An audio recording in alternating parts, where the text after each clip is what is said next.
మన జీవితంలో కూడా కష్టాలు ఎదురైనప్పుడు, సమస్యలు ఎదురైనప్పుడు ప్రార్థనా జీవితం మనకు ఉండాలి. ప్రార్థన చేయాలి, దేవుని సన్నిధికి వెళ్ళాలి, దేవుని సన్నిధిలో కన్నీరు కార్చాలి. దేవా, నీవే నా సహాయం ప్రభువా, నీవే నా ఆధారం ప్రభువా, నీవే నా ఆశ్రయం ప్రభువా. నాకు వచ్చిన ఈ కష్టాలు, అనుకోని కష్టాలు ప్రభువా, దేవా, అనుకోని సమస్యలు, ఇలాంటి నిస్సహాయ స్థితిలో నీవే నా ధైర్యం, నీవే నా ఆధారం.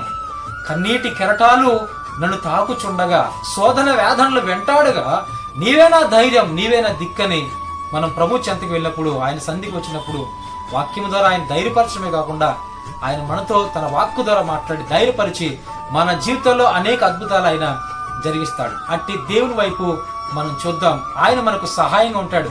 యెహోవాయే మన ధ్వజం, యెహోవా నిస్సీగా ఉంటాడు. ఆయన మనకి గొప్ప విజయాన్ని అందిస్తాడు. ఈ గొప్ప విజయాన్ని ప్రభు అనుగ్రహించినందుకు మోసే గారు అద్భుతమైన పేరు పెట్టాడు యేసయ్యకు. ఆ పేరు ఏంటంటే యెహోవాయే నిస్సి.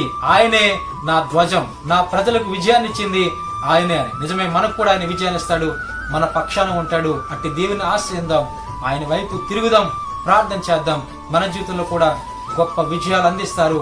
అనుకోని శ్రమ నుంచి, కష్టాల నుంచి, యుద్ధం లాంటి కష్టాల నుంచి, సమస్య నుంచి ప్రభు విడిపిస్తాడు. అట్టి ధన్యత ప్రభు మనందరికీ అనుగ్రహించును గాక.